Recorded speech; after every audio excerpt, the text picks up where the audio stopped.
Hello student, मैं हूं श्याम भाटिया और आप सबका वेलकम करता हूं ई अकेडमी 1 2 3 पर। चलिए आज हम डिस्कस करेंगे बहुत ही बेहतरीन टॉपिक या यूँ मीन्स कहना चाहिए कि पीवाईक्यू से रिलेटेड पूरा क्वेश्चन पेपर है ना। तो ये जो क्वेश्चन पेपर मैं आपके सामने आज लेकर आया हूं ये नीट 2023 का क्वेश्चन पेपर है जो कि जस्ट पिछले साल का है ना। और इस क्वेश्चन पेपर में मैं स्टेप बाय स्टेप सारे क्वेश्चन डिस्कस करने वाला हूं जिसमें जिसमें चार ऑप्शन क्वेश्चंस के होते हैं। उन चारों ऑप्शन को भी इंडिविजुअली डिस्कस करके उनसे क्वेश्चन कैसे डिराइव किए जाते हैं नेक्स्ट एग्जाम में या नेक्स्ट टू नेक्स्ट एग्जाम में कैसे आ सकते हैं वो क्वेश्चन, यानी एग्जाम में पेपर सेट होने के लिए आपकी कैसी साइकोलॉजी बिल्ड होनी चाहिए ताकि आप स्पीड और एक्यूरेसी के साथ उसको डील कर पाए। तो ये सारी चीज़ें आज के इस वीडियो में हम डिस्कस करने वाले हैं। तो पहले अगर बात करूँ तो पहला क्वेश्चन आपके सामने ये आ रहा है कि the work function of caesium, potassium और सोडियम का अलग अलग दे रखा है ना, तीनों का दे रखा। The incident electromagnetic radiation is it does mean कि जो इंसिडेंट रेडिएशन है वो कुछ एनर्जी लेकर आ रही है और वो लाने के बाद कितनी लेके आ रही है 2.2 इलेक्ट्रॉन वोल्ट।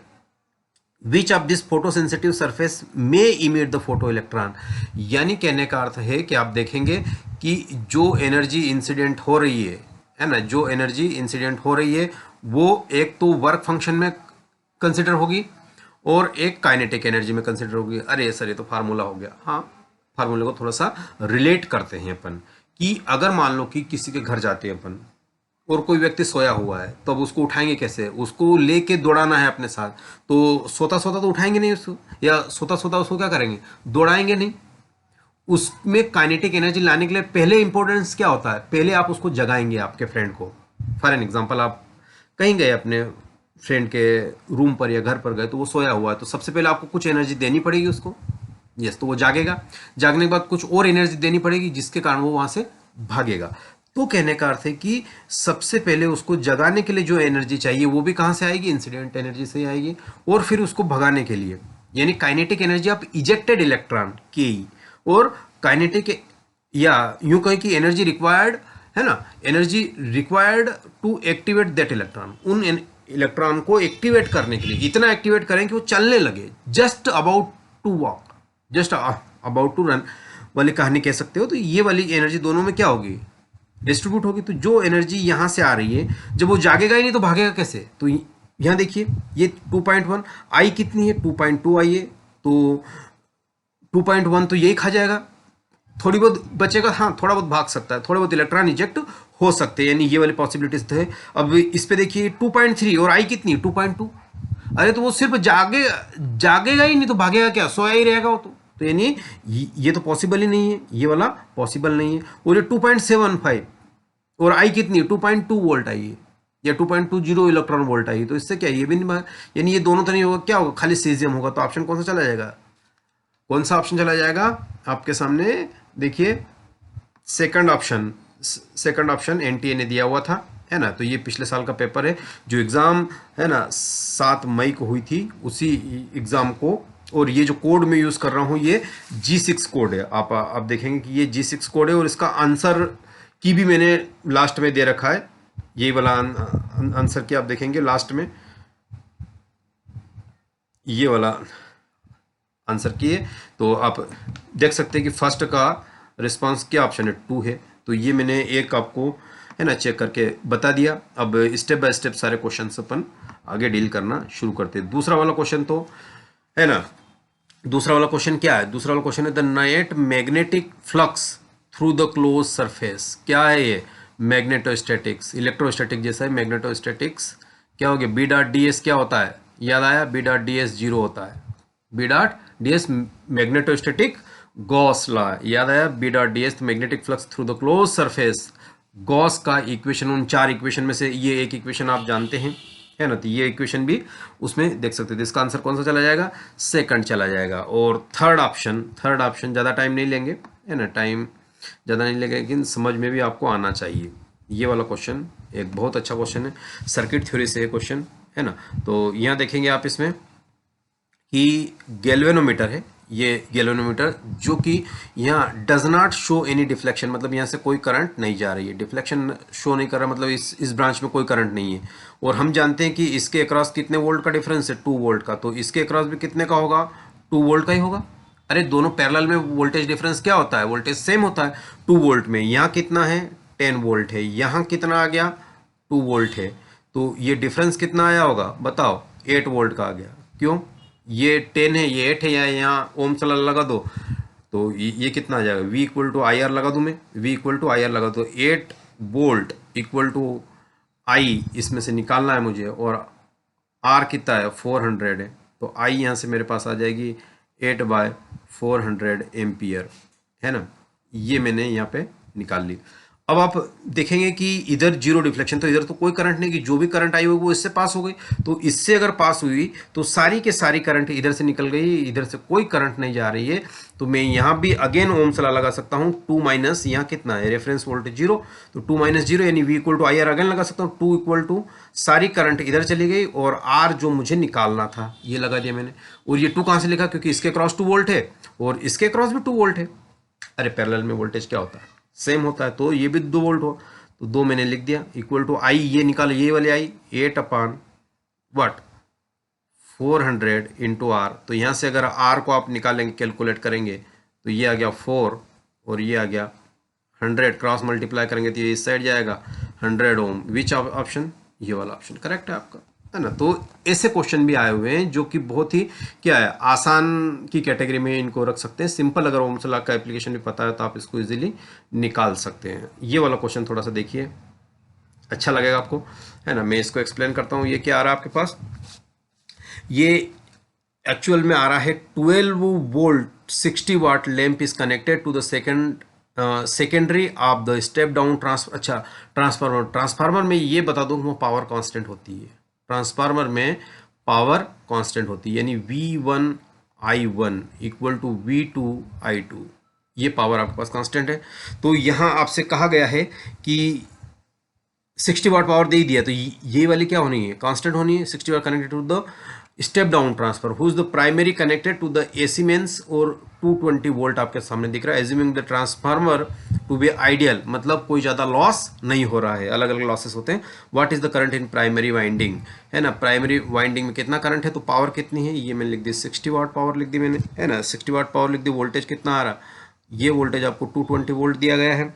उसके बाद, है ना, और ये primary is connected to AC volt, तो इसी में करंट चाहिए, मतलब ये मैंने मान लिया कि ये आपके पास I2 आ गया। तो यहाँ से I2 आप कैलकुलेट करेंगे तो 60 बाय ये कर दीजिए, तो फाइनली आपके पास निकल के आ जाएगा 0.2727 है ना एम्पियर के आसपास आ जाएगा। तो कौन सा ऑप्शन चला जाएगा, ये वाला ऑप्शन आपका चला गया है, ठीक है। इस टाइप से आप इसको देख सकते हैं। अब आप फिफ्थ वाला क्वेश्चन, तो क्या है फिफ्थ वाला क्वेश्चन, फुल वेव रेक्टिफायर का है ना। Rectifier of the PN junction diode, centre tap transformer दिया गया है, capacitor of the load resistance, तो लोड के पैरेलल में कैपेसिटर लगा देते हैं हम, तो हमें क्या मिलता है, हमें एक फिल्टर मिल जाता है। तो ये फिल्टर की बात कर, और ये फिल्टर क्या करता है, which component of the ripple, है ना, रेक्टिफाइड आउटपुट है, यानी ripple from the rectified output, जो रेक्टिफाइड आउटपुट आएगा उसमें से अगर नॉइस को रिमूव करना है या कोई हाई पास या लो पास फिल्टर बनाना है मेरे को, तो हम क्या करते हैं, लोड के पैरेलल में एक कैपेसिटर लगा देते हैं। तो ये हमारे पास एक क्या बन जाता है, फिल्टर का जन्म हो जाता है। तो इसमें कौन सा ऑप्शन चला जाएगा, फोर्थ ऑप्शन चला जाएगा, जो कि बहुत ही आसान की कैटेगरी में क्वेश्चन है, फैक्चुअल क्वेश्चन है, बिल्कुल आपको याद होना चाहिए, है ना। यहाँ in the plane electromagnetic wave travelling in space, इतना कुछ दे रखा है आपके सामने। तो कहानी आसान है, कुछ उसके अंदर ज़्यादा दिमाग नहीं लगाना है आपको। और अगर आप देखते हैं कि इलेक्ट्रिक फील्ड और मैग्नेटिक फील्ड दोनों कैसी रहती है, परपेंडिकुलर रहती है। तो अगर मैं यहाँ लिखूँ कि E/B equal to speed of electromagnetic wave which is equal to the speed of light, ये वाली कहानी। तो E आपको कितना दिया गया है, E यहाँ दे रखा है, ये वोल्ट मीटर, तो ये आपको दे रखा है 48 वोल्ट पर मीटर, ठीक है। B मुझे निकालना है, और C को मैं इधर लाऊंगा, और स्पीड ऑफ लाइट की स्पीड कितनी होती है, स्पीड ऑफ लाइट की स्पीड होती है 3 × 10⁸ मीटर पर सेकंड, और ये भी मीटर में दिया हुआ है।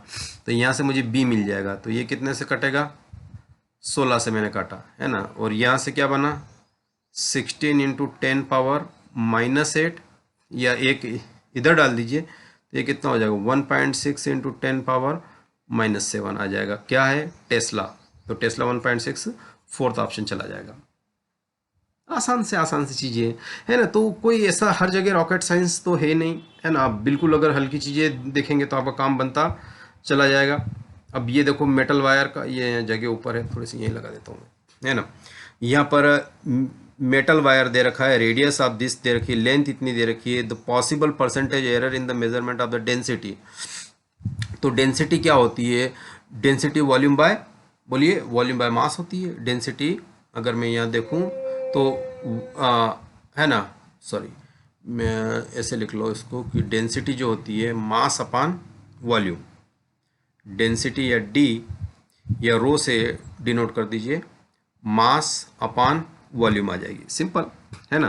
तो और मास तो मास ही रहेगा, वॉल्यूम को मैं क्या लिख सकता हूँ, एरिया इंटू लेंथ लिख सकता हूँ, एरिया इंटू लेंथ लिख सकता हूँ। अब मुझे एरर निकालनी है तो मैं क्या लिखूंगा, डेल्टा रो अपान रो आ गया, equal to delta M upon M आ गया, प्लस एरिया ऊपर जाएगा क्योंकि एरिया क्या होता है पाई आर स्क्वायर हो गया, तो इसमें तो कोई एरर नहीं, पाई में तो आर स्क्वायर है, तो 2 ऊपर गया, डेल्टा आर बाय आर हो गया, प्लस डेल्टा एल अपान एल हो गया। ये सारी कहानी आपके सामने नीट एंड क्लीन है, बिल्कुल मैं फार्मूला वैसी बात कर रहा हूँ। तो यहाँ लिखते हैं डेल्टा रो बाय रो। अब मास में कितना वेरिएशन आ सकता है, 0.00 है ना, 0.00/2 सॉरी 0.002 अपान 0.4 प्लस 2 आपके पास है ही है, और ये कितना आ जाएगा 0.001 अपान 0.3 प्लस ये कितना आ गया, लेंथ में कितना है 0.02 अपान 5, यस और नो, ये पॉइंट लगाया मैंने, है ना, यस और नो। और परसेंटेज की बात कर रहा हूँ तो यहाँ से इसको क्या कर लेंगे 100 से मल्टीप्लाई कर देंगे, तो यहाँ से डेल्टा रो बाय रो फाइनली निकल के आपके पास, ये इसको सॉल्व करेंगे 100 को मल्टीप्लाई करेंगे अंदर जाके, है तो ये कैलकुलेशन कर लीजिए, it is a part of calculation, तो सो मैं इसमें जा नहीं रहा हूँ। तो यहाँ से आपके पास ये सॉल्व होने के बाद 1.6% आ जाएगा, जो कि कौन सा ऑप्शन जाएगा, फोर्थ ऑप्शन चला जाएगा, फोर्थ ऑप्शन चला जाएगा। ठीक है, तो ये इस टाइप से इस चीज़ को डील करना है आपको। चलो रे ऑप्टिक्स का बेहतरीन क्वेश्चन आ रहा है आपके सामने, है ना, रे ऑप्टिक्स का बेहतरीन क्वेश्चन आ रहा है। तो अगर यहाँ देखो, चलिए स्टूडेंट, तो ये वाला नेक्स्ट क्वेश्चन हमारे पास है, इसको हम देखते हैं कि लाइट ट्रेवल फ्रॉम, है ना, इन एक्स डिस्टेंस, एक्स ट्रेवल क्या है t1 टाइम में इन एयर, यानी ये कैसा मीडियम हो गया, रेयर मीडियम हो गया, है ना। फिर बोल रहा है कि 10x distance in time t2 another denser medium में, क्योंकि जाहिर सी बात है कि 10x तो टाइम भी ज़्यादा लिया होगा डेंसर मीडियम में। What is the critical angle for this medium, तो रिफ्रैक्टिव इंडेक्स क्या होता है, c अपान v होता है, तो म्यू अगर मैं लिखना चाहूँ तो c तो स्पीड ऑफ लाइट इन, और ये मीडियम की स्पीड, यानी स्पीड क्या होती है डिस्टेंस अपान टाइम, यानी x/t लिख सकता हूँ मैं इसको। तो यहाँ x लिखूंगा तो ये 2 ऊपर चला गया, ये एक रिलेशन हमारे काम का, इसको डब्बे में मैंने बंद कर लिया। अब मैं स्नेल्स लॉ लिखता हूँ, तो स्नेल्स लॉ मुझे मिलता है कि mu sine theta equal to constant होता है ना, यानी कहने का अर्थ कि अगर μ1 sine theta 1 equal to μ2 sine theta 2, है ना, यानी कहने का अर्थ है कि दो मीडियम है ना, दो मीडियम है ये वाले, तो यहाँ से ये अगर गया मीडियम, देखिए तो यहाँ अगर 10x डिस्टेंस है जिसने t2 टाइम लिया है, तो यहाँ पर x डिस्टेंस ट्रेवल करने में t1 टाइम लेगा, है ना। तो अब यहाँ लिखिए म्यू का क्या रिलेशन आ रहा है, सी टी, है ना, तो ये t कितना है t2 है, ये t2 लिख दिया मैंने, c से c कट जाएगा इस साइड में, है ना, और डिस्टेंस कितना ट्रेवल कर 10x, और साइन थीटा मतलब क्रिटिकल एंगल की बात करूँ तो साइन c आ गया, और म्यू2 में आप क्या आ गया, t1 distance travel t1 time ले रहा है x डिस्टेंस ट्रेवल करने में, और ये कितना हो जाएगा साइन 90 डिग्री, क्योंकि इस पर ही तो क्रिटिकल एंगल डिफाइन होता है, तो ये तो हो गया 1, है ना, और x से x कैंसिल, तो यहाँ से c की वैल्यू मेरे पास रेज होकर आ रही है, साइन इनवर्स आ जाएगा, है ना, 10t1/t2, 10t1/t2, T2 which option is correct? First option. 8 तक आपको मिलेगा फर्स्ट ऑप्शन। तो ये वाली कहानी है जो आपको इजीली क्लियर हो जाएगी। 9th वाला क्वेश्चन देखते हैं, है ना। 9th वाला क्वेश्चन देखा जाता है। अब इस क्वेश्चन में बात कर रहा है 9th वाले में कि क्या, कहाँ गया वो, an electric dipole is placed at an angle, ये थोड़ा सा छुप रहा है ना, देखिए, an electric dipole is placed at an angle 30 degree with the electric field intensity, इतना दे रखा न्यूटन पर कूलम, है ना। इट एक्सपीरियंसेस द टॉर्क, है ना, 4 newton metre. Calculate the magnitude of change on dipole if the dipole length is 2 centimetre, है ना। तो बहुत ही आसान सी बात है, फार्मूला बेस्ड। नीट में कभी भी question hi fi rocket science नहीं आते हैं। फार्मूले को अगर जिंदा करना आता है आपको, फार्मूले को अगर जिंदा करना आता है, उसमें जान डालनी आती है, मतलब वैल्यू डालना आती है, कैलकुलेशन प्लस माइनस इधर से उधर करना आता है, दैट्स ऑल, नथिंग बट आपका +4 पक्का। तो यानी टॉर्क की अगर मैं बात करूं, है ना, तो वेक्टर फॉर्म में लिखते हैं R क्रॉस F, और क्या लिखते हैं, जब R क्रॉस F, वो मैं डेरिवेशन में नहीं जा रहा हूँ, है ना, तो P क्रॉस E लिखते हैं, और यहाँ हो जाता है क्रॉस हटाएंगे तो PE साइन थीटा लिख दिया मैंने। P मतलब डाइपोल, टॉर्क की वैल्यू आपको दे दी है 4 न्यूटन मीटर। P जो कि है तो नहीं, बनाना पड़ेगा।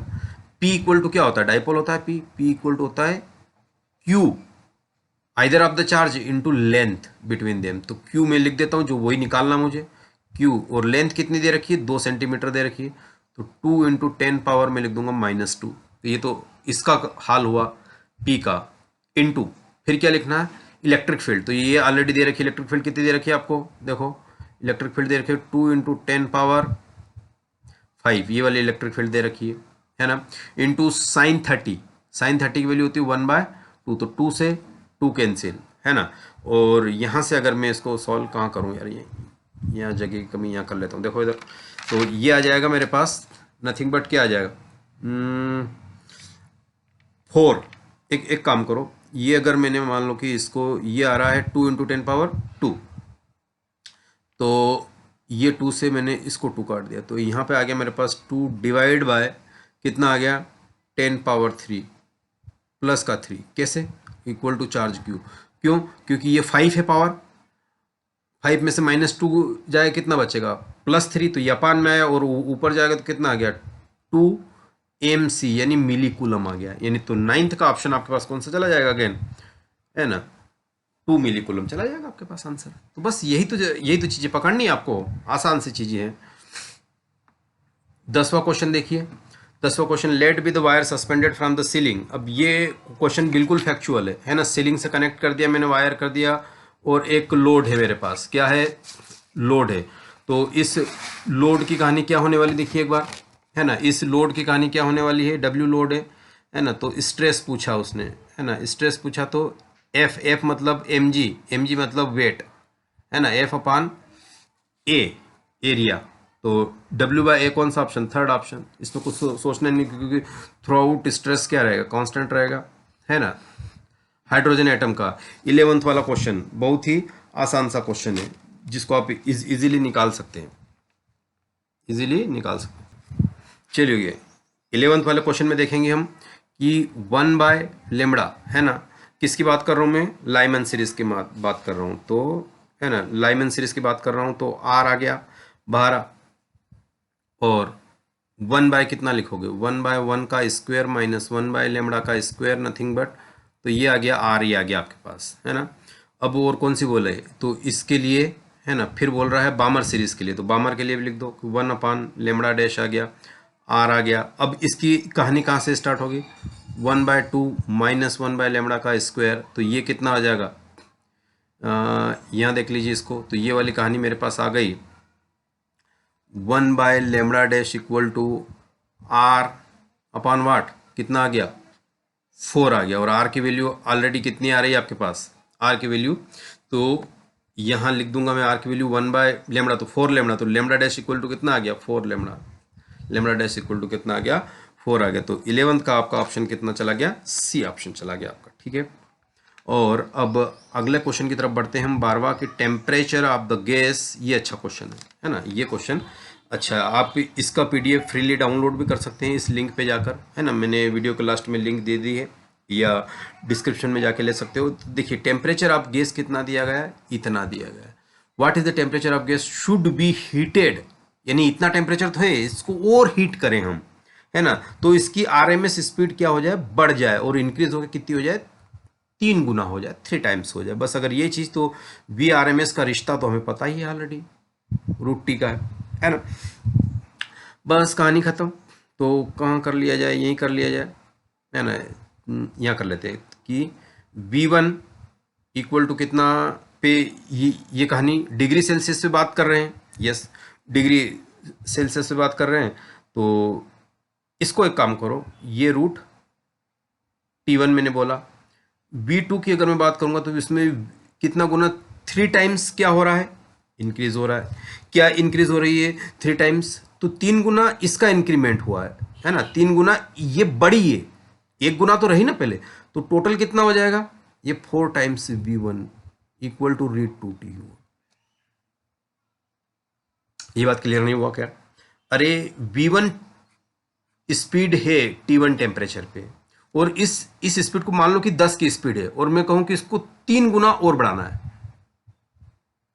तो वैसा नहीं कि 10 में 3 का मल्टीप्लाई कर दो तो 30 लिख दोगे। अरे उसमें 10 तो है ना उसके ऑलरेडी, उसमें 30 क्या करोगे, 3 times increase, speed increase by 3 times. पहली एग्जिस्टिंग स्पीड जो है उसकी 3 टाइम्स इंक्रीज करनी है। तो V1 तो पहले थी, तो 4V1 आ जाएगी।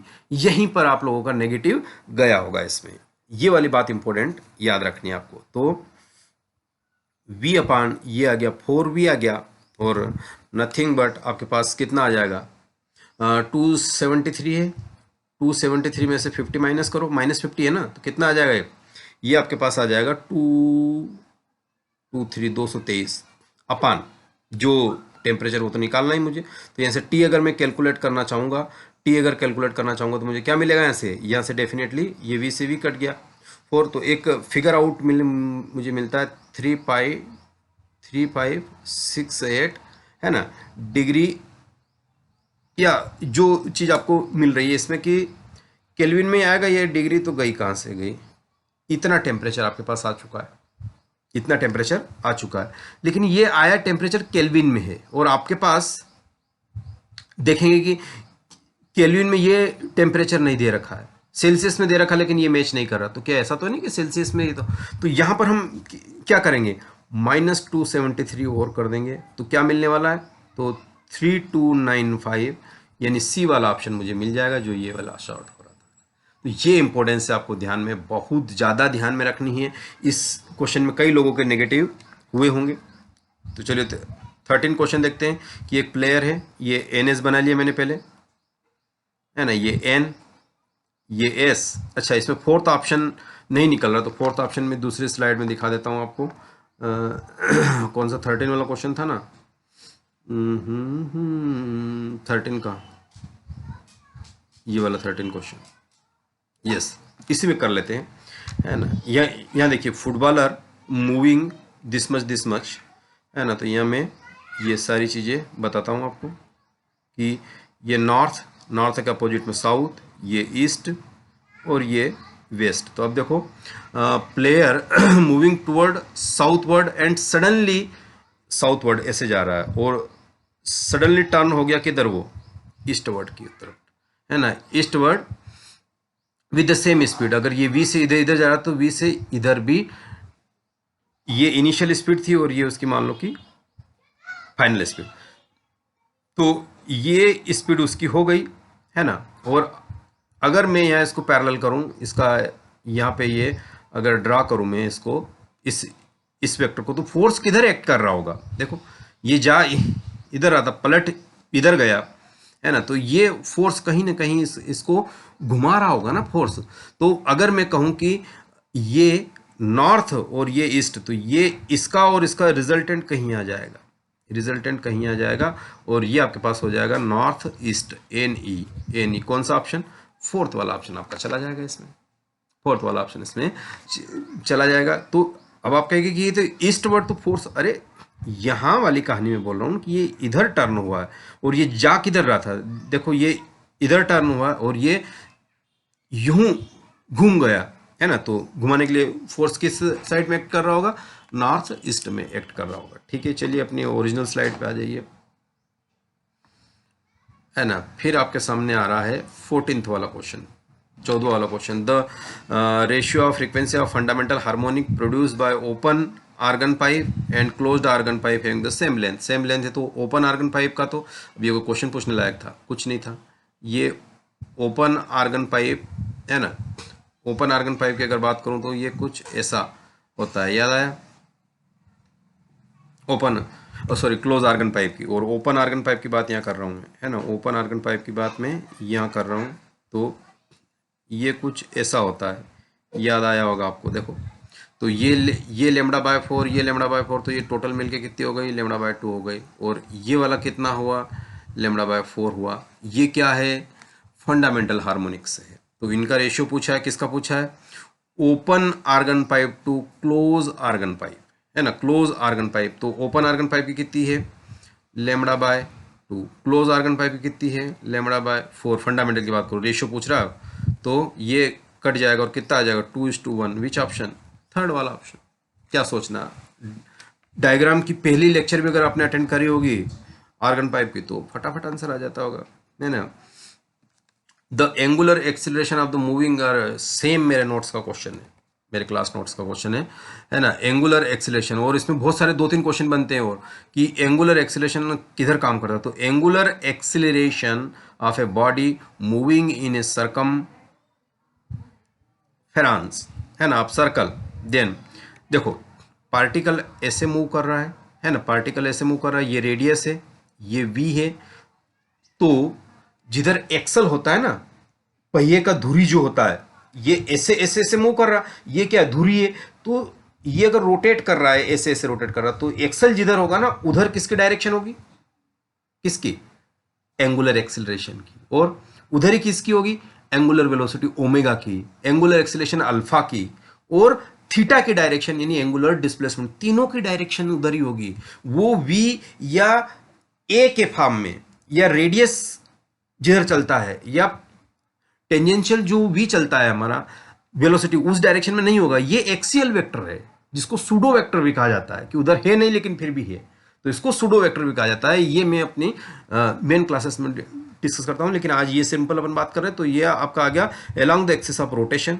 तो ये किसकी है, किसका पूछा है, एंगुलर एक्सिलेशन यानी अल्फा का पूछा, ओमेगा का भी यही, थीटा का भी यही, तीनों का डायरेक्शन यही। और पूछा जाता है कि वेलोसिटी और एंगुलर वेलोसिटी में कितने डिग्री का एंगल है। तो ये ऐसे, ये अंदर की तरफ चल रहा, और वेलोसिटी कैसे चल रही, ये एक्सेलरेशन ऐसे और ये वेलोसिटी ऐसे चल रही, तो ये वेलोसिटी और मैंने यहाँ कर दी, तो ये एंगल कितने का हुआ, 90 का हुआ ना। तो इससे कई क्वेश्चन फ्रेम होते हैं इस पे, तो इसी ऑप्शन से कई क्वेश्चन भी फ्रेम हो जाएगा, है ना। तो एंगुलर एक्सेलरेशन को निकालना बड़ा इंपॉर्टेंट है, अगर, है ना। एंगुलर एक्सेलरेशन का डायरेक्शन निकालना बड़ा इंपॉर्टेंट है। डायरेक्शन जो धुरी होती है, एक्सेस होती है, उसके अलॉन्ग होती है तीनों की। चलो नेक्स्ट क्वेश्चन, है ना। नेक्स्ट क्वेश्चन आपके पास आ रहा है 16 वाला क्वेश्चन। तो अगर मैं 16 क्वेश्चन की बात करूं, तो गिव द टू स्टेटमेंट, है ना। फोटोवोल्टिक सेल डिवाइस जो कहा जा रहा है आपके पास, है ना, फोटोवोल्टिक सेल का, हाँ ये क्या बोलते हैं कि photovoltaic cell device can convert the optical radiation energy in electricity. ये बात तो सही बोली इसने, है ना। Zener diode is design to operate the under the reverse bias, ये भी सही। ब्रेकडाउन रीजन से, दोनों सही, दोनों सही किसमें, बी ऑप्शन में, खत्म कहानी, ओरल हो गया है तो, है ना। तो ऐसे क्वेश्चन में टाइम नहीं लगेगा, उनको इजीली कर लेंगे हम, है ना, उनको इजीली कर लेंगे। कहाँ गया वो ड्रॉप डाउन, ये वाला 17 वाला question, E dot D S over the surface. E dot D S Gauss law का लिमिटिंग केस बता रहा है, गॉस लॉ की बात कर रहा है, क्लोज सरफेस की बात कर रहा है ना, क्लोज सरफेस का सिंबल है। Then the electric field inside the surface is necessary not uniform, surface is necessarily uniform, जरूरी नहीं, है ना। The number of flux entering and number of flux equal to the leaving it magnetic this. तो ये वाला ना, चलिए, तो ये वाला 17 वाला जो क्वेश्चन है, ये बहुत ई डॉट डी एस और क्लोज इंटीग्रल है ना, क्लोज इंटीग्रल है। तो इसके लिए क्या होता है, क्लोज इंटीग्रल का है, तो जितनी लाइन इंटर करती है उतनी लाइन एग्जिट कर जाएगी। कौन सा वाला, the electric field inside the surface necessary uniform, जरूरी नहीं है ना। The number of flux line entering to the surface या entering the surface must be equal to the surface, अगर कोई है तो नंबर ऑफ, तो सही है ये वाला। ये कौन सा, magnetic field on the surface is constant, जरूरी नहीं है। All of the charges must be necessary inside the surface, बाहर भी हो सकते हैं, तो सेकंड ऑप्शन इसका बी चला जाएगा। ठीक है, बी चला जाएगा, बिल्कुल गॉस लॉ का है ना सड़ा सा एप्लीकेशन था। अब इसकी कहानी थोड़ी सी अलग है ना।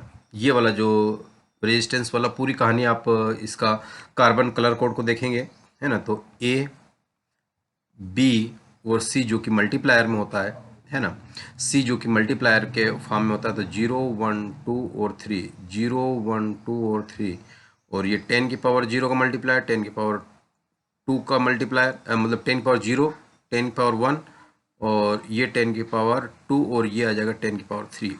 अब याद है, यहाँ आप देखेंगे अल्टीमेटली जनरली अगर 2 2 लिखा हुआ है तो इसको हम ऐसा लिख सकते हैं, 2 इंटू 10 पावर क्या हो गया, 3 हो गया, 3 हो गया, तो यहाँ एक्चुअल में 3 3 आना चाहिए था, लेकिन एनटीए ने जिस आंसर को कमेंट किया है मैं उसी के अकॉर्डिंगली इसको इस पे बात कर लिया है। तो ये 2 2, तो अगर यहाँ से इसकी बात करें तो ये 100 ओम के आसपास आ रहा था, 2200 ओम, लेकिन ये 22,000 के बात कर रहा। तो एक्चुअल में अगर इस ऑर्डर में आना चाहिए, बीबी राय Great Britain has a very good wife, court से ऑलरेडी सब जानते हैं, आप न भी जानते हो तो वो चीज़ ऑलरेडी आप देख लीजिएगा, है ना।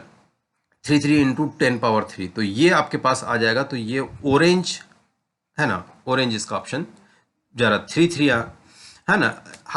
हालांकि उस ऑर्डर का आ रहा है, ये ऑर्डर इंपॉर्टेंट है, 22,000 और 33,000 में कोई ज़्यादा वो नहीं है ना, ज़्यादा तो है लेकिन इसके कंपेरेटिवली ज़्यादा नहीं है ना। तो ये आप देख सकते हैं कि 10 की पावर 3 इसको अलग कर रही है, तो इस केस में ऑरेंज आएगा, है ना।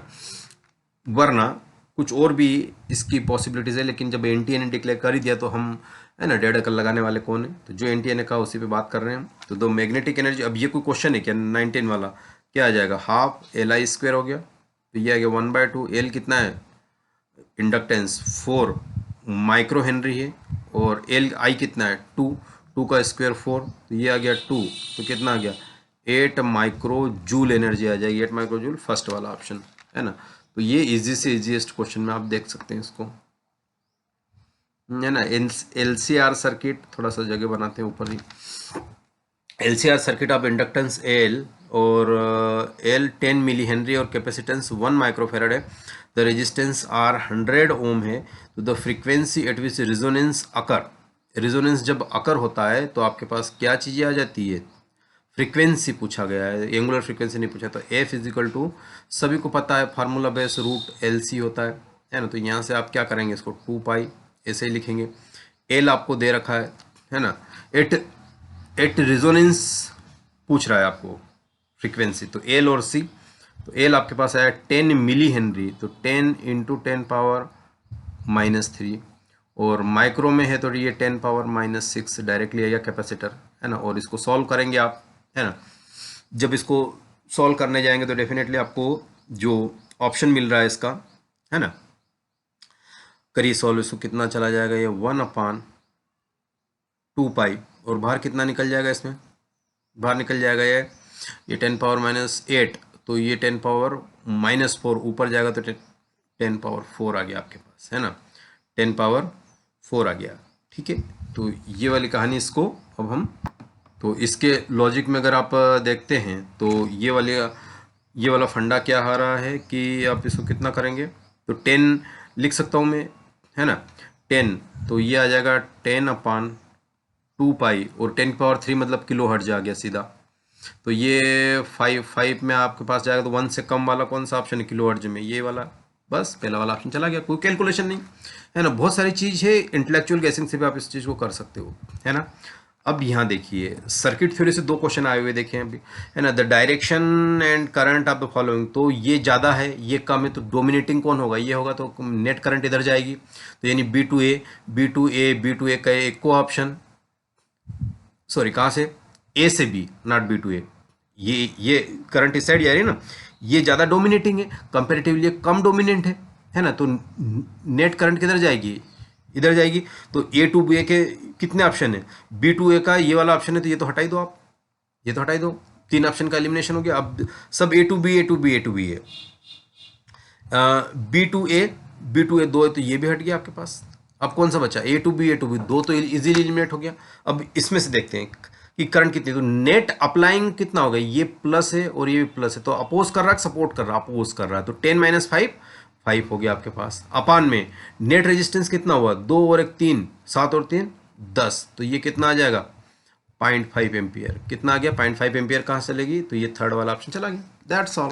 कुछ सॉल्व ही नहीं करना है आपको, आपको क्या करना है, कुछ सॉल्व ही नहीं करना था। हाँ, ये वाला क्वेश्चन कई लोगों ने मामलात हुए हैं इसके, है ना। तो minimum wavelength of X rays, तो एनर्जी की अगर मैं बात करूं, एनर्जी इलेक्ट्रॉन वोल्ट के भी इक्वल होती है ना। और E इक्वल टू आप लिख सकते हैं SC बाय लेमड़ा, और ये आपके पास आ गया इलेक्ट्रॉन वोल्ट, तो यहाँ से, और ये V नॉट क्या है, एक्सीलरेटिंग पोटेंशियल है, तो यहाँ से इसका रिलेशन कैसा आ गया, तो lambda directly proportional 1 by V not आ गई, तो थर्ड वाला ऑप्शन इसका चला गया। ठीक है, थर्ड वाला ऑप्शन इसका चला गया। ठीक है, फिर जा रहा है 23rd, the error measured in which arise due to unpredictable fluctuation. Unpredictable fluctuation किसके कारण आता है, कोई भी चीज़ रेंडम हो गई, रास्ते में जा रहे हैं, ऊपर से सांप गिर गया, ऊपर से कैसे गिरेगा, कोई बाज वगैरह लेके उड़ रहा था, उसका उस सांप को वहां से वो आपके ऊपर गिरा, फिर क्या हुआ वो आप जाने, है ना। तो कहने का अर्थ ये है कि जब भी अनप्रिडिक्टेबल एरर अकर होती है किसी सिस्टम में, तो वो क्या कहलाती है, रैंडम एरर कहलाती है ना। ये बहुत पॉपुलर क्वेश्चन है, तो पहला वाला ऑप्शन इसका चला जाएगा, जिसमें आपको कोई दिमाग नहीं लगाना। 24 का ऑप्शन की मैं बात करता हूं, जिसमें screen is moved away from the slit, slit से अवे फ्रॉम जाती, तो angular separation of the fringe remains constant. तो पहली वाली कंडीशन ये सही बोल रहा है, क्योंकि इसके पास कोई भी ऐसी कोई कहानी है ही नहीं, है ना।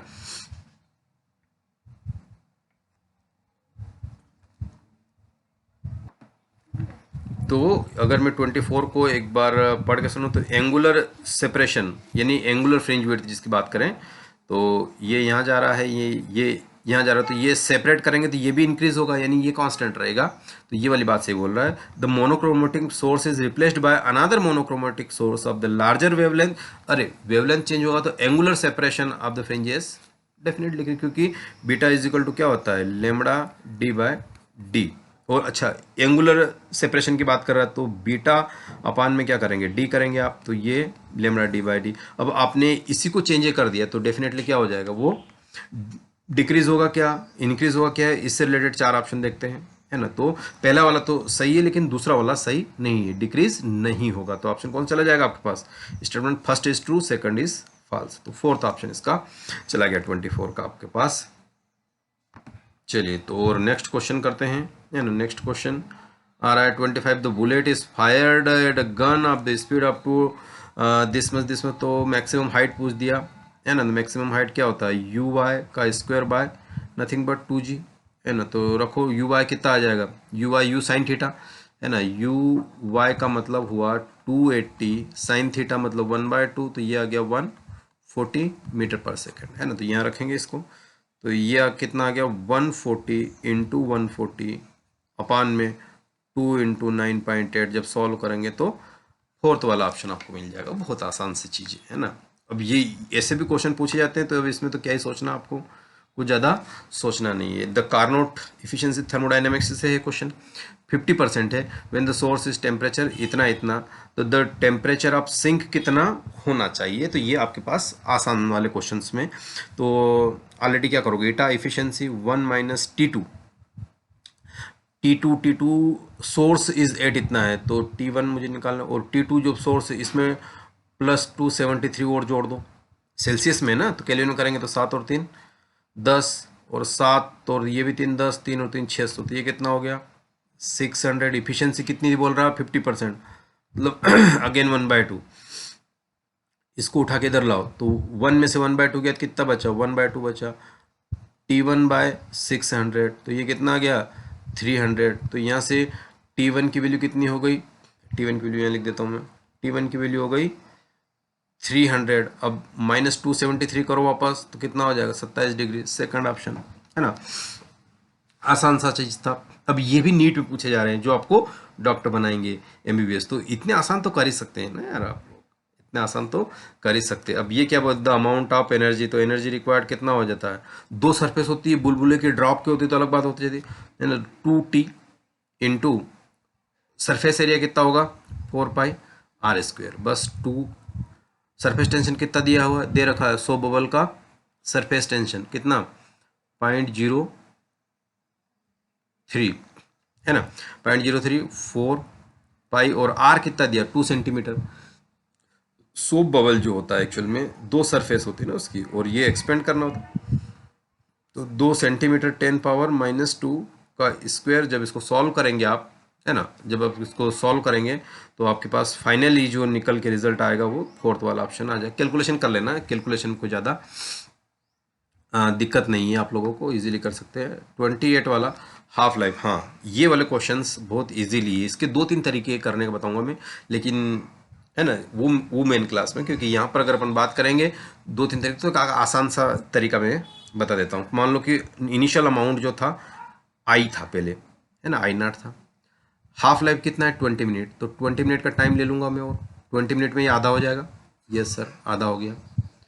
फिर और 20 मिनट ले लूँगा मैं तो ये कितना हो जाएगा I0 बाय आधा का आधा मतलब 1/4 हो गया। फिर एक और 20 मिनट ले लिया मैंने तो 1/4 का आधा 1/8 हो गया, I0 बाय 8 हो गया है ना। फिर अगला 20 मिनट ले लिया मैंने तो 1/8 का आधा 1/16 है ना, तो ये 16 हो गया है ना। तो कितना हो गया 20 20 40 20 60 और 20 80 मिनट, 80 मिनट में कितना हो रहा I0 बाय 16, ओरिजिनल का 1/16 बचा, फर्स्ट वाला ऑप्शन ओरली हो गया है। हाँ अरे सर हमने तो वो e⁻⁻ उससे याद रखा था हाफ लाइफ, और या T12 या जो भी रेट कांस्टेंट होता 0.693/T हाफ, हाँ उससे भी कर सकते हो, लेकिन क्यों कॉम्प्लेक्स बनाओ है ना, क्यों कॉम्प्लेक्स बनाना जब किसी इंसान का आप ऑपरेशन करने जा रहे हो, किसी की एक अच्छे डॉक्टर की यही पहचान है कि वो सरल करे। ऐसा नहीं कि कोई भी मरीज पहले आप लोगों को पास आए तो पहले तो उसको बीमार करें पहले उसको 2-3 दिन अच्छे से वो हो जाए बीमार, फिर उसको सही करें। तो पहले कॉम्प्लेक्स करके सिंप्लेक्स बनाना नहीं, पहले सिंप्लेक्स चीज़ों को देखना है। ये चीज़ आपके प्रोफेशन में भी आगे चल कर रिफ्लेक्ट होगी। The potential energy of the long spring है ना, स्ट्रेच 2 सेंटीमीटर इज यू है, if the spring is stretch by 8 centimetre the potential energy stored will be है ना। तो ये वाली कहानी अपन देखते हैं कितनी होगी। चलिए तो इसका फंडा आसान है, क्या है यू कितनी डिफाइन कर रखी 1/k(x²) होता है, फार्मूला x² होता है, तो u ये आ गया 1/2, k ऐसा ही रहा 2 का स्क्वायर मतलब ये आ गया 4 आ गया मेरे पास। अब मुझे क्या करना है, u डैश करना है, ये 1/2 k और x की जगह कितना आ जाएगा 8 का स्क्वायर कितना हो गया 64 हो गया है ना। तो ये डिवाइड कर दीजिए आप, तो कितना हो जाएगा, मैं इसको इससे डिवाइड कर देता हूँ, ये आपके पास आ गया कितना 1/2 k इंटू 4, तो ये हाफ के से हाफ के गया और ये कितना गया 16, तो u डैश कितना आ गया 16u, विच ऑप्शन, फर्स्ट वाला ऑप्शन। आसान सी चीज़ है। अब सेकंड वाला जो क्वेश्चन है बहुत ही रद्दी क्वेश्चन है ये है ना, रद्दी क्वेश्चन इसलिए है कि इतना सिंपल क्वेश्चन नहीं देना चाहिए है ना, इतना सिंपल क्वेश्चन नहीं देना चाहिए। देखिए क्या है इसके अंदर, ये दोनों कैसे हो गए सीरीज के पैरेलल में हो गए, और पैरेलल में कैपेसिटर का क्या होता है सिंपल एडिशन, C'(C1 + C2) कितना हुआ 3 और 3 6 माइक्रो फेरड आ गया। अब ये जो नेट आ रहा है ये कितना आ गया है, ऐसा कुछ आ गया, ये 6 माइक्रोफेरड और ये 3 माइक्रोफेरड आ गया। अब ये दोनों कैसे आ गए हैं, अब आए हैं सीरीज में, ये कैसे आए हैं सीरीज में, तो इसका C डबल डैश कैसे निकालोगे है ना, C इंटू C डैश अपान में C डैश प्लस C, तो कितना हो गया फार्मूला, C आपके पास कितना 3 इंटू 6 और 3 + 6, तो ये आ गया 18/9 nothing but 2 microfarad, which option, second option इसका करेक्ट चला जाएगा। 30 वाले का सेकंड ऑप्शन इजी से इजीएस्ट तरीका है ना। देखिए vehicle travels half distance with the speed v, remaining speed with the 2v then the average speed. कितनी बार बताया है कि 2v1 v2 upon v1 plus v2 formula होता है जो सदियों से हम पढ़ते आ रहे हैं। 2 ये v है ना, ये फर्स्ट हाफ डिस्टेंस ट्रेवल का एवरेज का फार्मूला है विद द डिस्टेंस v, और ये कितने से ट्रेवल कर रहा है 2v से, तो ये आ गया 2v अपान में v प्लस 2v हो जाएगा। टोटल कितना हो गया 2 2 जा 4 8v स्क्वेयर 2 2 4v, तो ये आपको मिलेगा 4v/3, एक v से एक v कट जाएगा 4v/3। कौन सा ऑप्शन, फोर्थ ऑप्शन चला गया, इजीएस्ट। और अब आ रहा है आपके पास 32 question. The ratio of the radius of gyration of the sphere this much the radius on its axis. Radius of gyration क्या होती है, k1 अपान k2 अगर मैं बोलूँ तो i अपान क्या होता है, रेडियस ऑफ गायरेशन होती है i equal to M K square, है ना। तो k आपके पास हो गया i अपान m, यानी k directly proportional, mass same बोला है उसने, है ना, radius hollow sphere same mass, तो k directly proportional root under i हो गया। रूट अंडर i तो एक भी नहीं ऑप्शन इसमें, ये क्या हो गया, है ना, ये कुछ नहीं हुआ, ये आपका डिलीटेड क्वेश्चन रहेगा।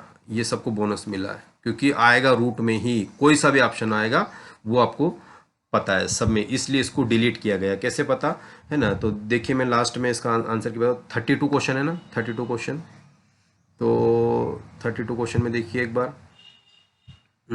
और चलो चलो चलो ऊपर 32 क्वेश्चन देखिए।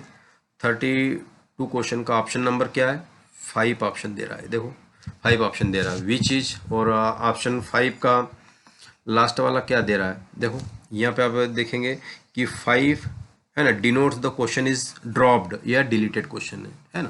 तो ये वाली कहानी, इसमें तो ये एनटीए की आंसर की है, उसी के अकॉर्डिंगली मैं कर रहा हूँ, और ये उन्होंने ही ड्रॉप किया है ना। तो इस वजह से इस क्वेश्चन में वो अंडरवुड आना चाहिए था, तो अब सामने दिख रहा, ठीक है। अब अगला देखिए 33 क्वेश्चन। दो body of mass m and 9m are placed at a distance R the gravitational potential applying joining of the two body where the अच्छा अगर ये चीज़ें, तो ये m है, ये 9m है, नेगेटिव डायरेक्शन में मान लो कि यहाँ कहीं, तो एक की फील्ड इधर होगी, एक की फील्ड इधर होगी, तो नेट कट क्या ले लेंगे, डिफरेंस ले लेंगे। तो इसके कारण इलेक्ट्रिक फील्ड अगर मैं लिखूँ I या E1 लिखूँ तो क्या हो जाएगा, माइनस जी एम अपान, ये टोटल अगर मैंने R लिया तो ये यहाँ तक कि मैं x ले लेता हूँ, तो G M by X square, yes sir, E2 equal to क्या हो जाएगा, माइनस जी 9m बाय ये कितना डिस्टेंस बचा R माइनस एक्स, तो ये मैं ले लिया R माइनस एक्स का होल स्क्वायर, दोनों इक्वल एंड अपोजिट, इक्वल तो नहीं होगा लेकिन डायरेक्शन अपोजिट, तो डिफरेंस, लेकिन नेट फील्ड क्या हो चुकी है, ग्रेविटेशन फील्ड इज जीरो,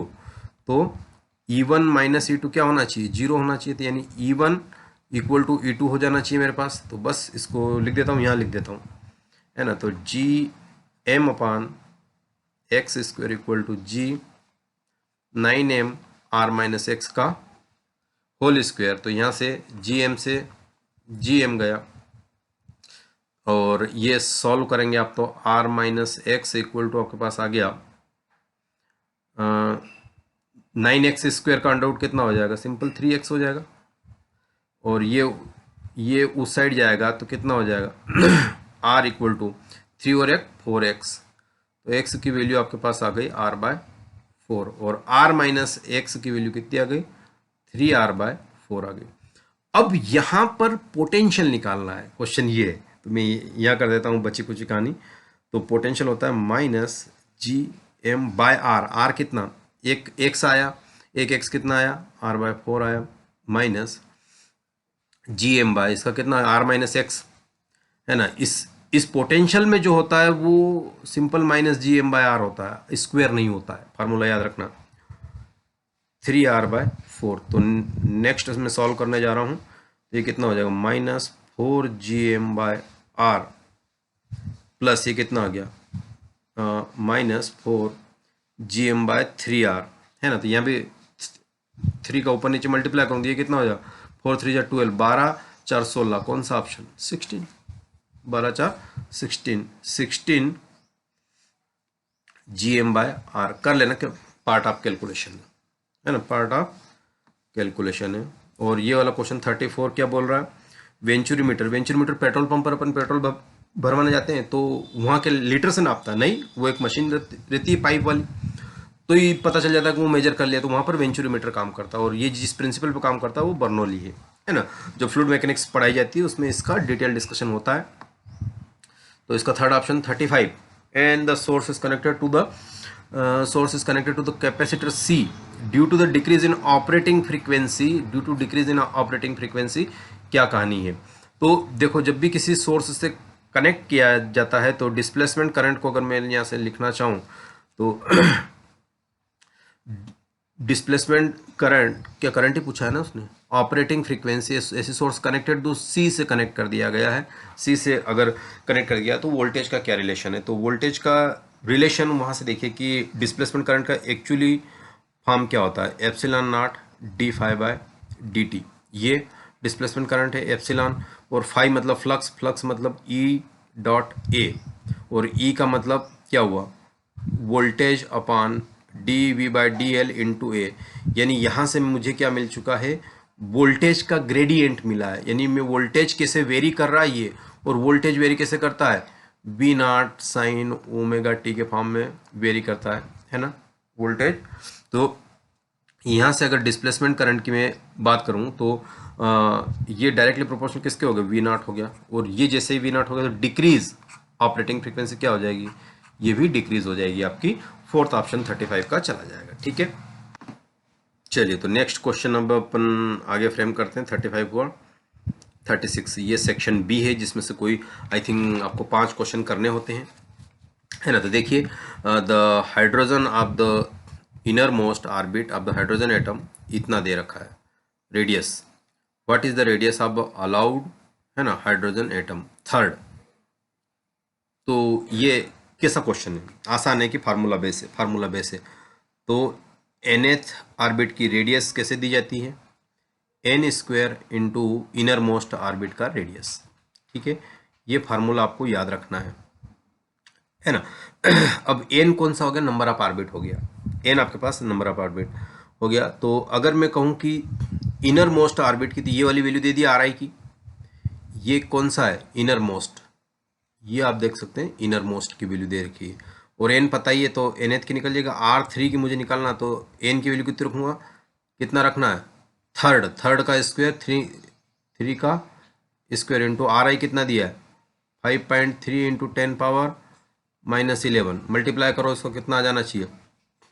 अच्छा, आंसर कैसे दे रखे हैं, एंगस्ट्रॉन्ग में दे रखे, तो ये क्या हो गया 9 इंटू 5.3 इंटू 10 पावर -11, मल्टीप्लाई किया तो नोतिया कितना आ जाएगा यहाँ 27, है ना, और 9 × 45 और 2 वाट 45 और 2 47, है ना, और 1 डिजिट के आसपास, ये 1 डिजिट बाद दशमलव इंटू 10 पावर -11, एक इधर चला तो ये कितना होगा 4.77, ये आ गया 10 की पावर वाट -10, मतलब एंगस्ट्रॉन्ग आ गया 4.7, पहला वाला ऑप्शन चला गया।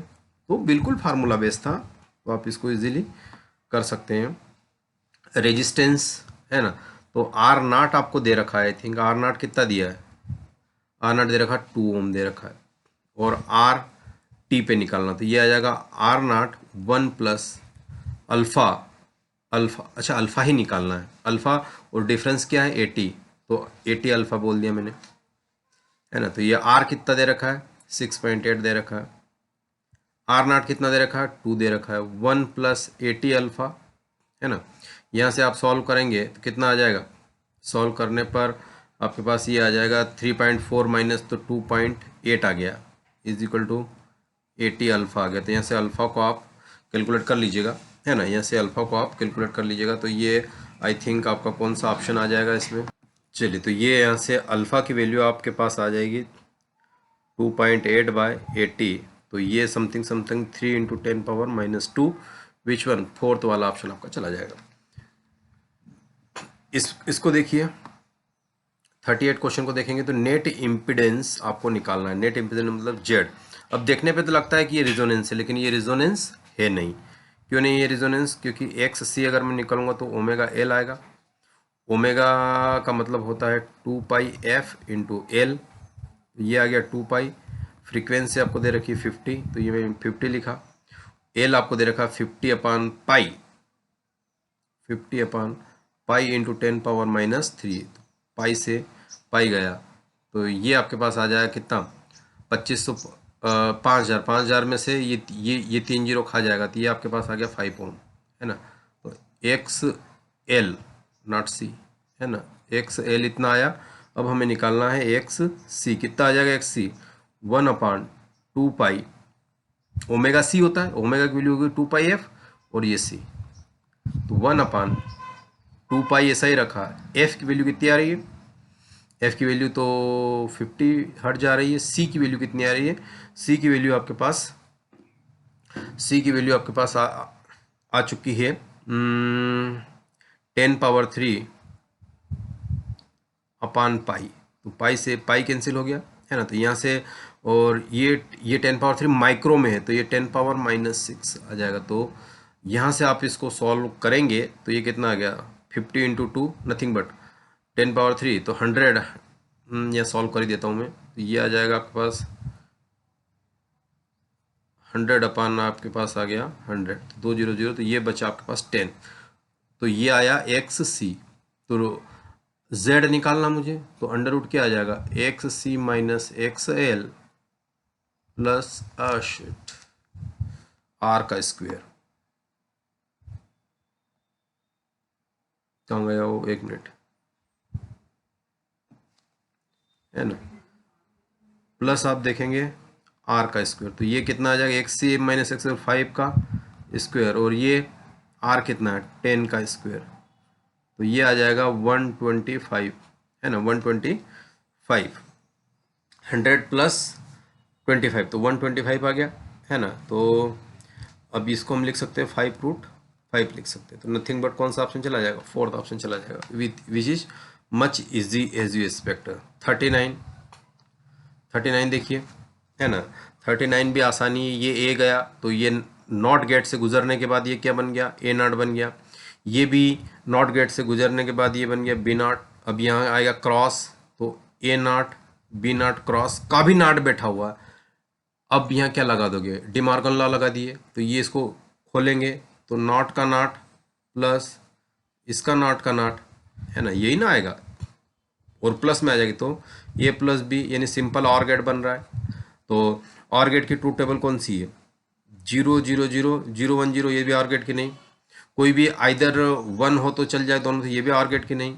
ये 0 0 0 ये सही है, 0 1 0 ये भी सही है, 1 0 1 ये भी सही है, 1 1, यानी ये प्लस की है, ऑर गेट की टेबल है, यानी ये कैसा बिहेव कर रहा, ऑर गेट जैसा बिहेव कर रहा। तो ये आपके पास आ गई आर गेट की टेबल, क्लियर इतना। चलिए दूसरी कहानी इसकी आती है ना, और ये डिमॉर्गन लॉ कहलाता है ना, डिमॉर्गन लॉ कहलाता है कि अगर इसको ऐसे मल्टीप्लायर में है तो ऐसे लिख सकते हैं, बस यही इसके अंदर एक अप्रोच था, है ना। तो इसका ऑप्शन कौन सा चला जाएगा, 3rd चला जाएगा।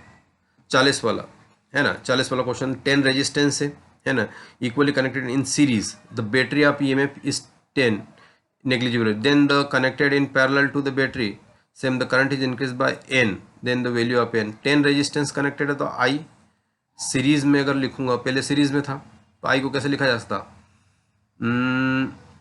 E बैटरी का, और ये आ गया 10R, R plus R plus R, और I पैरेलल में क्या हो जाएगा, E तो यही रहेगा, और ये कितना हो गया R/10 हो जाएगा ना उसका, बस इसको डिवाइड कर दो, तो ये डिवाइड करने के बाद same battery, then current increase by n times, है ना। द वैल्यूज आपको बतानी है कि कितनी वैल्यूज जाएगी। तो अगर आप इस चीज़ को यहाँ पे लिखेंगे तो चलो सॉल्व किया, एक मिनट, चलिए, तो इसको अपन को सॉल्व करना है सिंपली, है ना। मैं इसको हटा देता हूँ एक बार, तो यहाँ से ये हुआ। अब आप इसके अंदर क्या करेंगे, तो I parallel upon I series का में अगर ये, तो I और R सब कट जाएगा, और ये वाला फैक्टर आपको मिलेगा 100, which one is C option इसका चला जाएगा, है ना। तो पैरेलल और सीरीज कितने टाइम इंक्रीज होगी, if those are connected in parallel to the same battery then the current is increase, तो IP लिखूंगा, या अगर ऐसे नहीं समझ में आ रहा तो इसी को लिख दीजिए आप, ये आपके पास I पैरेलल क्या हो जाएगा 10 टाइम्स ई बाय आर लिख दूंगा।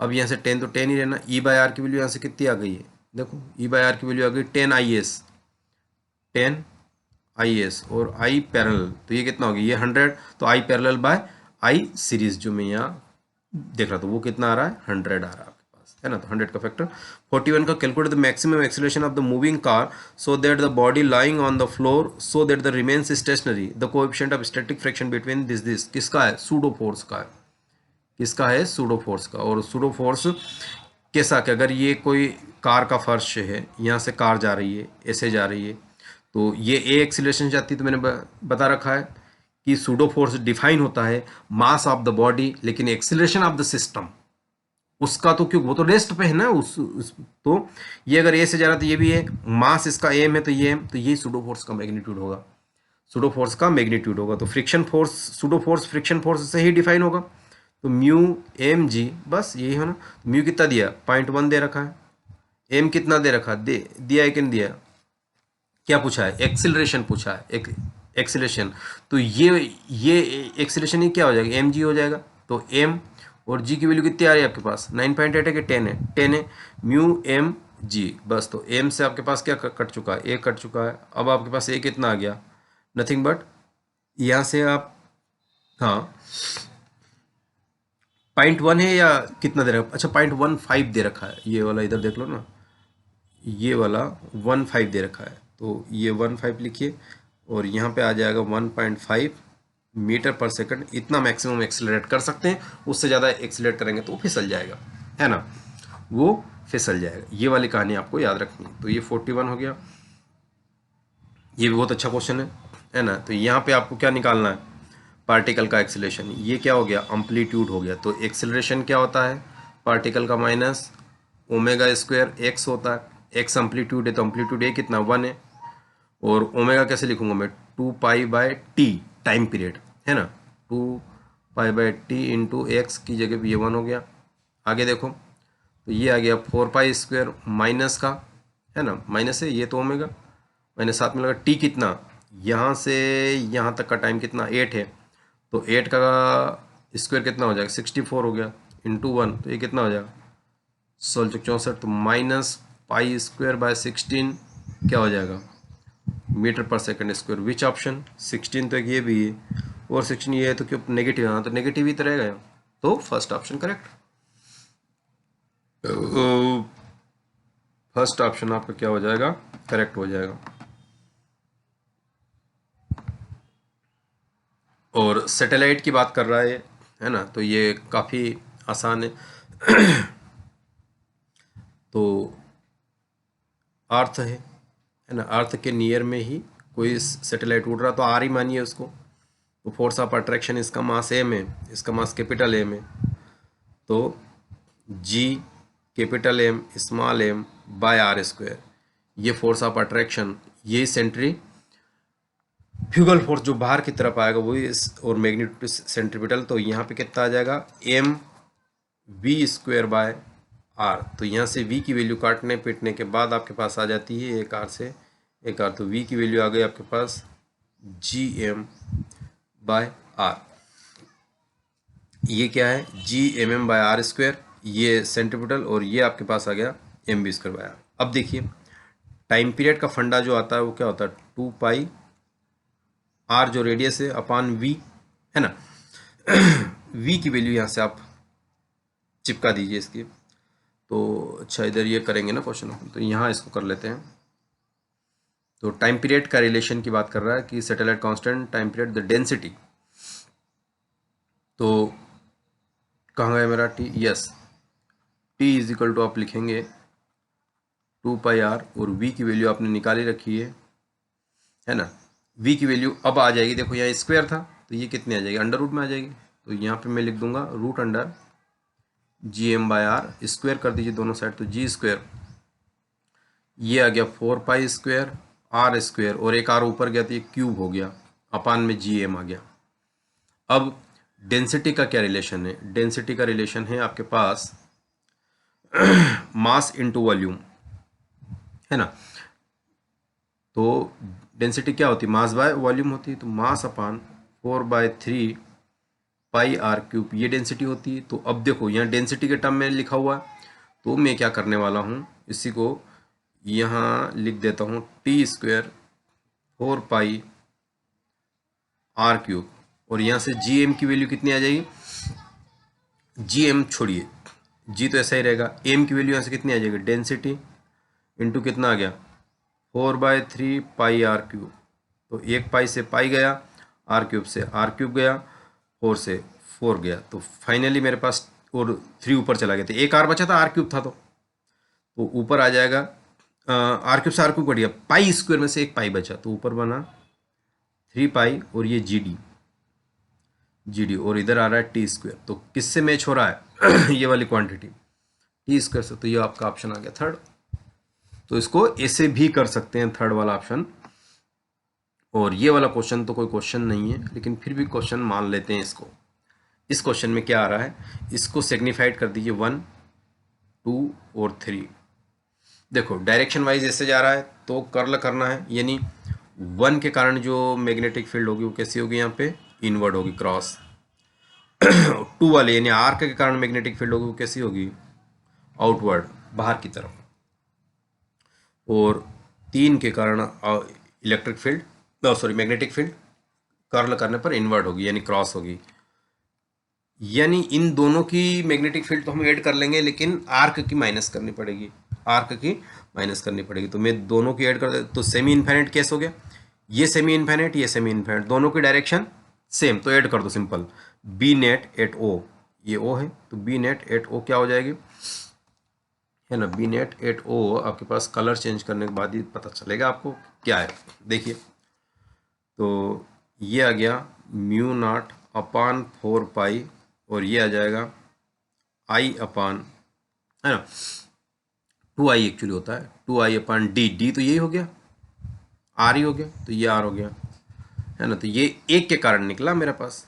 ऐसा ही मैं दोनों है तो दो कारण, और माइनस क्या करूंगा, सेमी सर्कुलर आर, तो पूरे आर्क के लिए क्या होता है म्यू नॉट आई अपान आ जाता है 2r, और हाफ सर्कल है तो 1/2 कर दीजिए, ये मेरी नेट इलेक्ट्रिक मैग्नेटिक फील्ड हो जाएगी।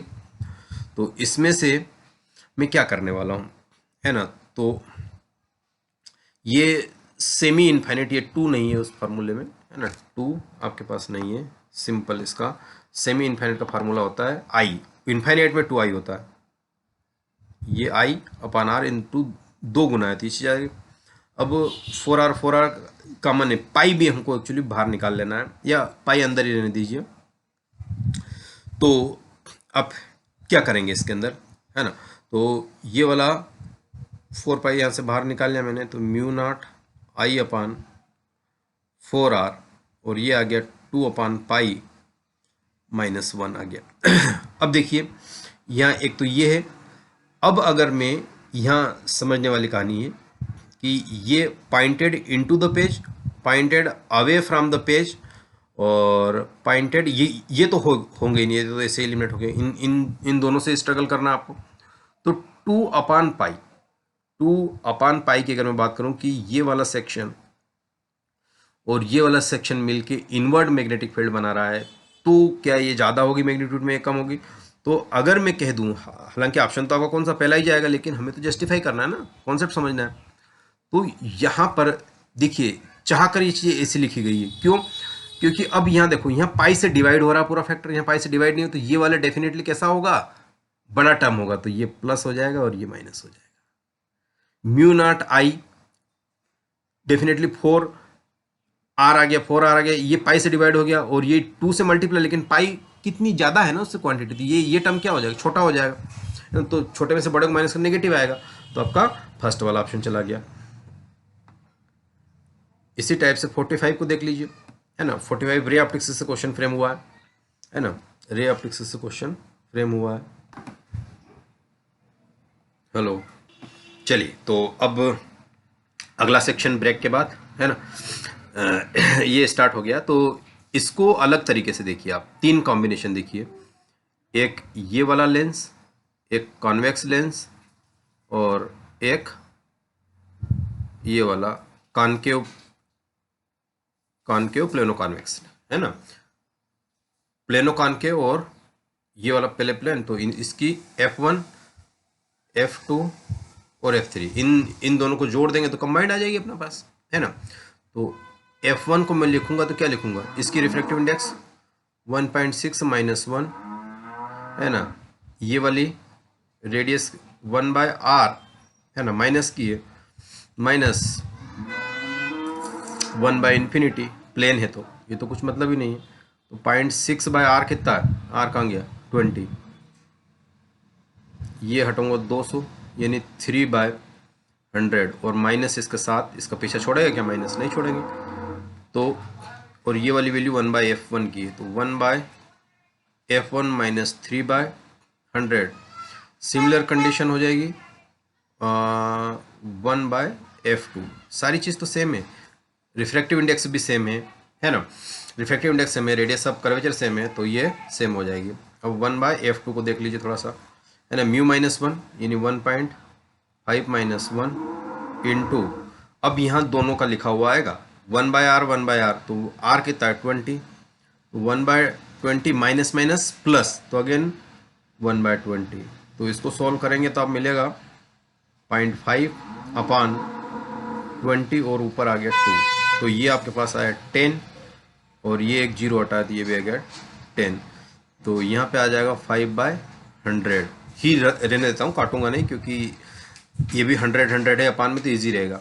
चलो अब अपन इसको सॉल्व करते हैं, है ना। तो सॉल्व करने के लिए कलर बदला मैंने, 1/f इक्विवेलेंट, तो ये लिखा ही था मैंने पूरा इन सबका सम, 1/f1 तो माइनस 3/100 प्लस 5/100 माइनस 3/100, टोटल कितना हो गया, माइनस 1/100, ये 1/f इक्विवेलेंट, तो इक्विवेलेंट कितना हो गया, -100, कौन सा option, fourth option, easiest way में कर दिया आपने, है ना। तो ये चीज़ आप कर सकते हैं इसको, है ना।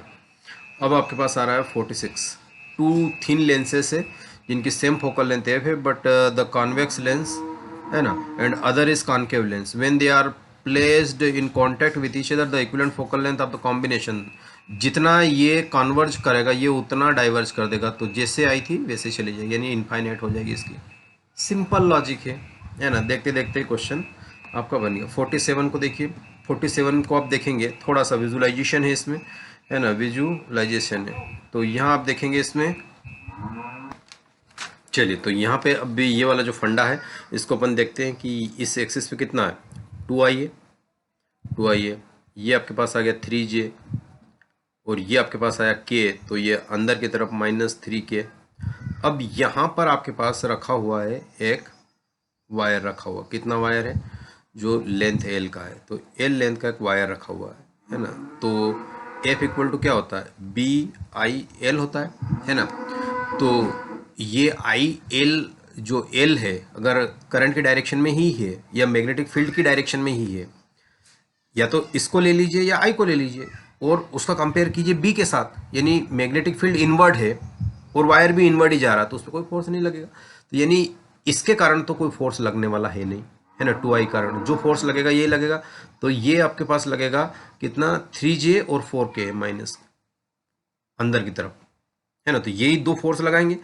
तो अगर बी नेट में लिखूं तो बी नेट कौन सी वाली आएगी, 3 का स्क्वायर प्लस 4 का स्क्वायर, ये बी नेट आई तो आई रहेगी, और एल, तो ये कितना होगा 5IL, कौन सा आ जाएगा 5IL, यानी ये वाला कंपोनेंट काम नहीं करेगा, क्योंकि ये वाला कंपोनेंट अलोंग द लेंथ है मैग्नेटिक फील्ड का, वो कंपोनेंट जो अलोंग द वायर की लेंथ में है वो उस पर कोई नहीं, क्योंकि यहाँ पर B क्रॉस I या L की हम बात करते हैं, तो ये वाला क्या हो जाएगा, ये वाला मामला इसमें हो जाएगा, तो इसके कारण मैग्नेटिक फील्ड पर कोई असर, ये वाला मैग्नेटिक फील्ड का कंपोनेंट कोई फोर्स नहीं लगाएगा, ये सिर्फ दोनों ही लगाएंगे, और इनका रिजल्टेंट कितना आ जाएगा, 5 आ जाएगा नेट, 5 आ गई बी, तो बी नेट अगर मैं लिखूं मॉड के फॉर्म में, तो ये कितनी आ गई 5 टेस्ला आ गई, यही BIL के फॉर्म में, क्योंकि यही इस लेंथ के परपेंडिकुलर होगी, ये इधर ही परपेंडिकुलर होगी और इधर परपेंडिकुलर होगी, तो बी अपन ने कौन सा वाला केस शॉर्ट कर रखा है, जो परपेंडिकुलर हो वायर पे वही फोर्स एक्ट करता है ना। 48 में देखिए, bullet is fire from the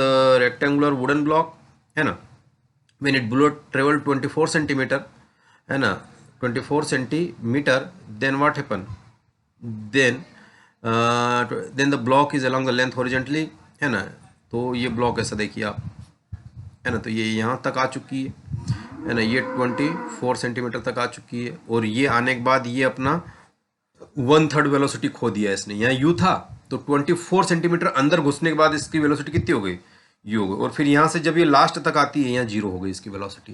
तो दो केसेस बनेंगे, कौन सा, we square you square -2as, तो final velocity minus initial velocity. तो यहाँ पर फाइनल वेलोसिटी कितनी, u/3 है, तो मैं यहाँ लिख देता हूँ you square by nothing but 9, है ना, और initial velocity you square -2a, और s मतलब डिस्प्लेसमेंट कितना हो, कहाँ गया हो, 24 सेंटीमीटर, तो ये मैं लिख देता हूँ 24 सेंटीमीटर। अब देखिए फाइनल वेलोसिटी क्या हो चुकी है, अब देखो रेस्ट वाला क्वेश्चन की लैंग्वेज को डिकोड करना है हमें, तो penetrate into the block of the same direction coming rest exactly at the one other and, है ना, तो फाइनल स्पीड तो 0 हो गई, और इनिशियल स्पीड कितनी थी, u/3, मतलब यू स्क्वायर बाय 9 लिख दूँ मैं, है ना, -2a, और जो भी आ जाए x में ले देता हूँ, है ना। तो यहाँ से आपके पास मामला, इसको पहले इस इक्वेशन को सॉल्व करते हैं यहाँ पे, तो ये आ जाएगा 48a, यहाँ लिख रहा हूँ मैं, है ना, तो ये आ गया 48a equal to U square minus U square by 9, तो ये कितना हो गया 8u स्क्वायर बाय 9, ये इक्वेशन नंबर 1।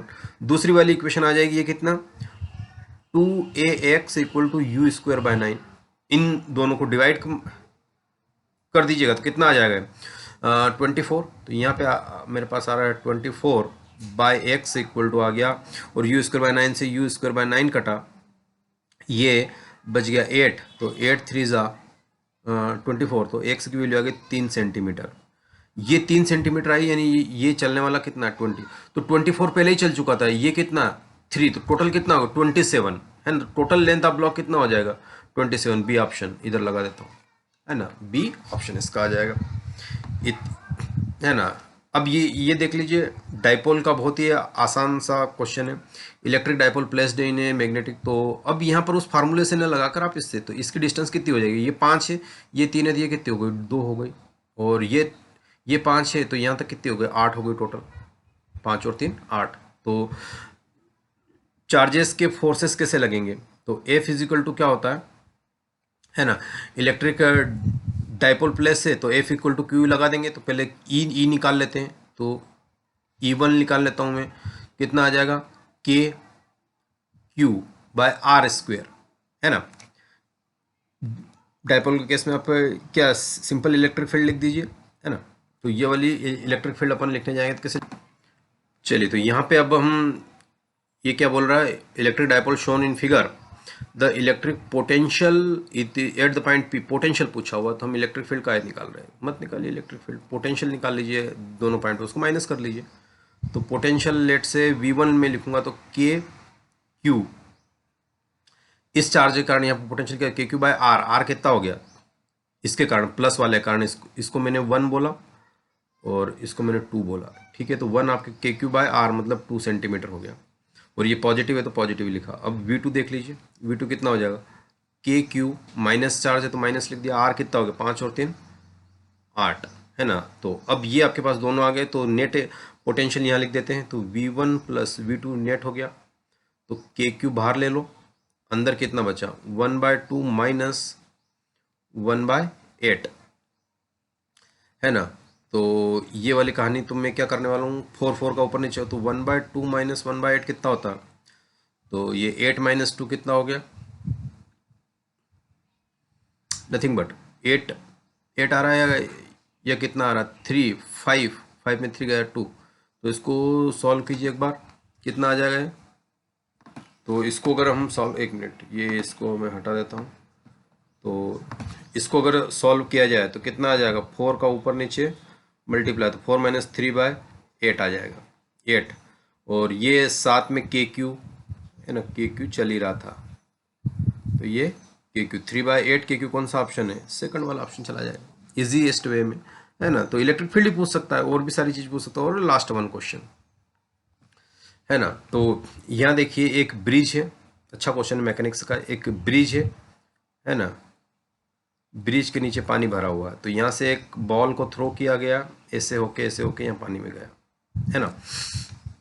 तो ये वाली हाइट कितनी, ये वाली स्पीड आपकी कितनी दे रखी है, 4 मीटर पर सेकंड दे रखी है, ये 4 मीटर, और यहाँ पीक पे आया, ठीक है। तो यहाँ तक जाने का टाइम t1 और यहाँ तक का जाने का टाइम t2।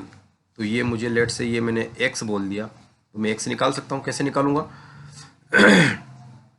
ये वाली t1 प्लस t2 कितना दे रखा, ball strike on the water surface after 4 second, तो यानी t1 प्लस t2 आपको दे रखा है 4 सेकेंड, है ना, 4 सेकेंड।